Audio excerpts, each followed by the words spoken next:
Olá, esta é uma aula de eletrônica de potência. Lembramos que o material está disponível na plataforma Moodle e também na página e canal YouTube do professor. Nesta aula vamos comentar sobre alguns circuitos integrados utilizados em eletrônica de potência. O desenvolvimento dos circuitos integrados, especialmente para a eletrônica de potência, ocorreu de maneira intensa no século passado, principalmente nas aplicações para a indústria aeroespacial, por exemplo. Então, a corrida espacial foi um dos motivadores principais para o desenvolvimento de circuitos integrados para a eletrônica de maneira geral e também especialmente para a eletrônica de potência, mais especificamente para fontes de alimentação e conversores CCCC. Então, os primeiros circuitos dedicados, ou seja, específicos para a eletrônica de potência, foram a partir do desenvolvimento do circuito integrado SG1524, que ocorreu aí no final, nos anos 70, 80 do século passado. A seguir, diversos modelos para conversores CCCC e inversores, ou seja, conversores CCCA, foram desenvolvidos. Algumas vantagens e desvantagens também do uso de circuitos integrados, de maneira geral em eletrônica, mas mais especificamente em eletrônica de potência. Então, a tendência com o uso de circuitos integrados é a simplificação dos circuitos. O espaço ocupado, consequentemente peso e volume também se reduzem significativamente. Ganha-se com isso, eventualmente, redução de custo pelo fator de escala. O projeto se torna mais simples porque vários circuitos podem ser incorporados ao circuito integrado, simplificando então o projeto do ponto de vista externo. O desenho das placas de circuito impresso pode também se tornar mais simples porque se tem menos componentes no circuito resultante.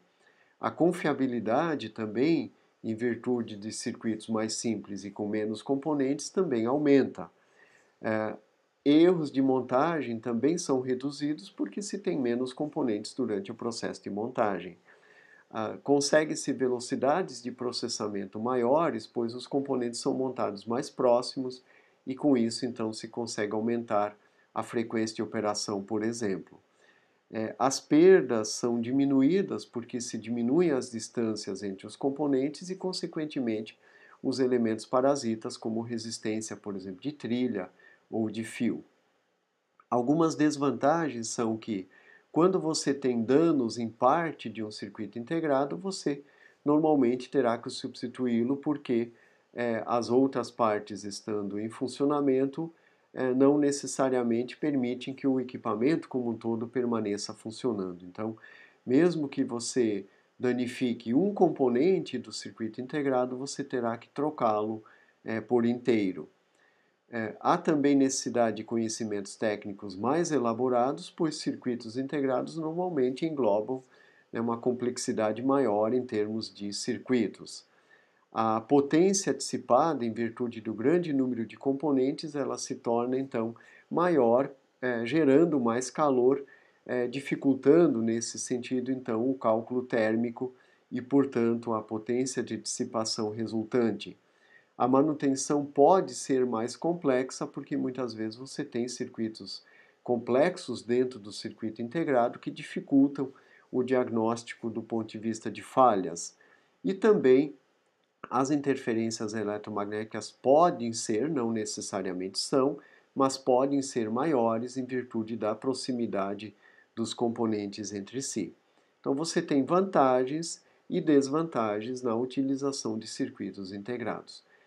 Normalmente as vantagens se sobrepõem às desvantagens e por isso então o uso de circuitos integrados é bastante intenso. Aqui mostramos dois exemplos de conversores comerciais do tipo Buck, então, que é um conversor CCCC, neste caso usando dois componentes diferentes, por exemplo, e resultando em circuitos também ligeiramente diferentes, mas pode-se perceber que o volume deles é pequeno, né, e o espaço também ocupado é razoavelmente pequeno.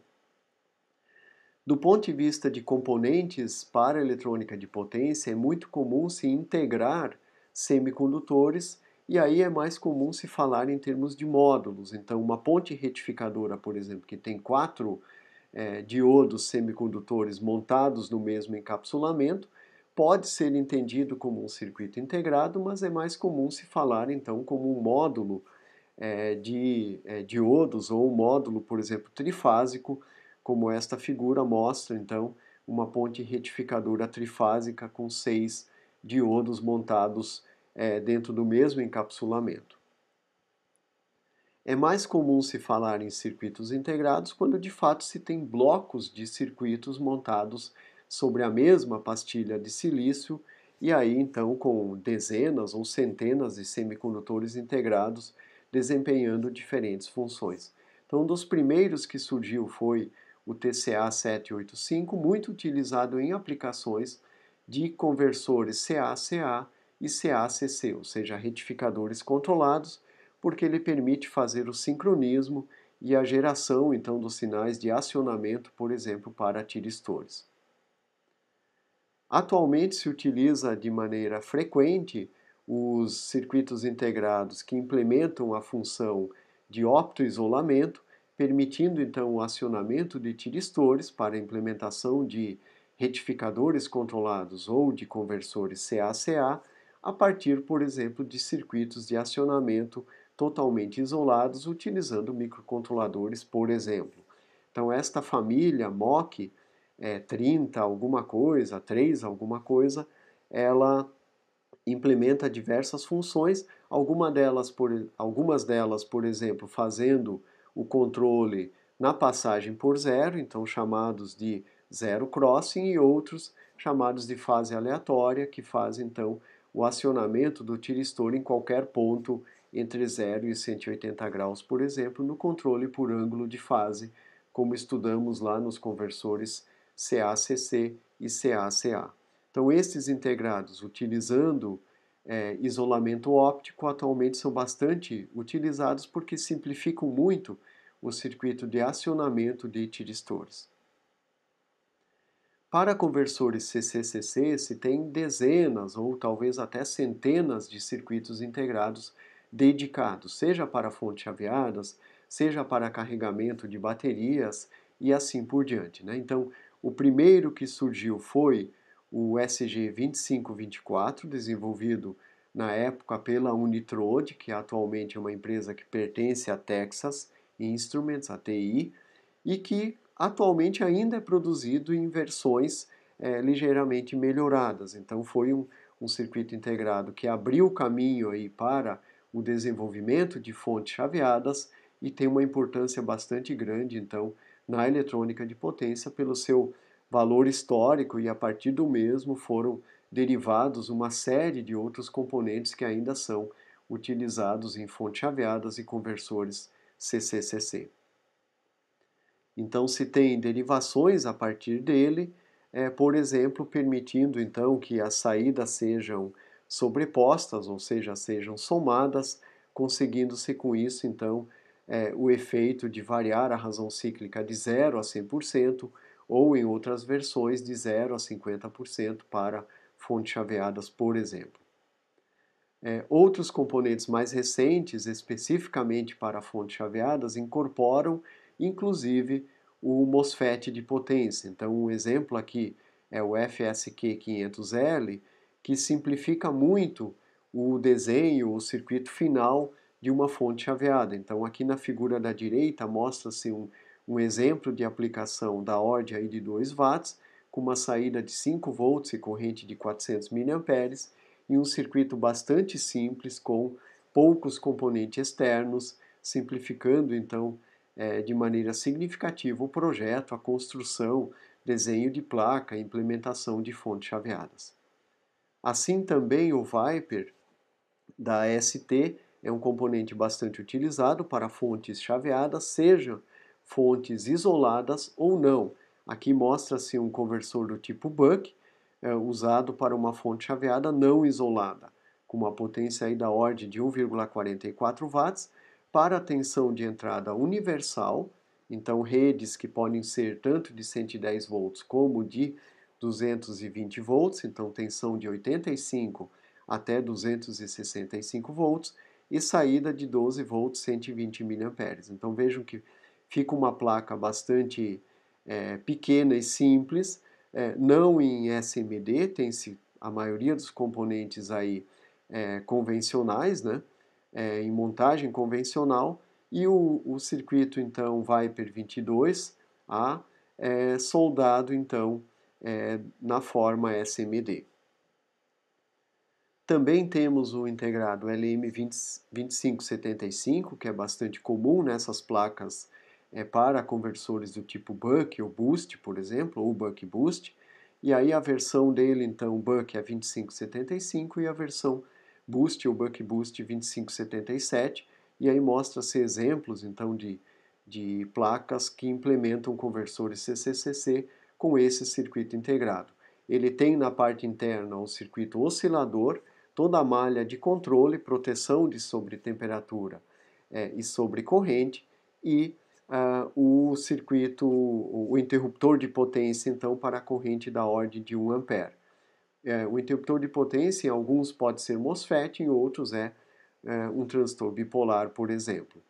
E aí, externamente a esse circuito deve ser conectado, então, o diodo de roda livre, o indutor de filtro e o capacitor de filtro da entrada e da saída, respectivamente. Para conversores CCCA, ou seja, os inversores, também tem-se uma série de circuitos integrados, e um bem comum utilizado amplamente para acionamento de motores é o L293, que pode ser utilizado para a implementação de um inversor PWM senoidal, por exemplo. Ele é muito utilizado para acionamento de motores CC, ou motores de passo, chamando-se então, por exemplo, de ponte H. E aqui mostra-se um circuito comercial utilizando este circuito integrado, que na verdade tem dois conversores ponte completa internamente, podendo então se fazer o acionamento de mais que um motor, até 3 motores, por exemplo, ou 2 motores, no sentido então girando para a direita, para a esquerda e assim por diante. Também é comum se utilizar para inversores, então para fazer o acionamento ou comando dos interruptores de um inversor ou de um braço de um inversor, circuitos integrados dedicados. Então aqui mostra-se o IR2110, que permite fazer então o acionamento dos dois MOSFETs ou IGBTs a partir de sinais de comando isolados. Então, neste caso, eu posso ter tempo morto ou posso ter sobreposição, conforme a estratégia que se queira utilizar.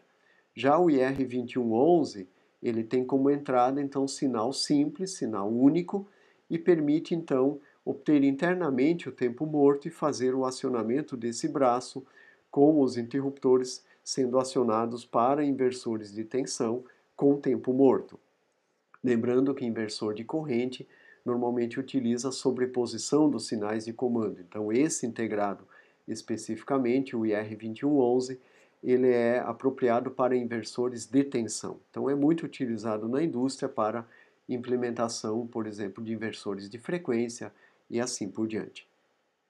Também em circuitos mais complexos, como por exemplo um inversor trifásico, pode-se utilizar circuitos integrados que implementam tanto a parte de comando e eventualmente inclusive os semicondutores de potência. Então na linha branca, então em máquinas de lavar roupa, micro-ondas e assim por diante, é muito comum se utilizar esses circuitos integrados para simplificar o desenho da placa e a montagem do circuito. Então esse integrado ele implementa a função de comandar os 6 interruptores, então os 3 braços de maneira individual, com tempo morto, com proteção de sobrecorrente, proteção de sobretensão e de elevação de temperatura. Então são circuitos integrados bem versáteis e que permite a conexão direta com o microcontrolador ou microprocessador, que vai implementar as estratégias de comando de operação em malha fechada e assim por diante.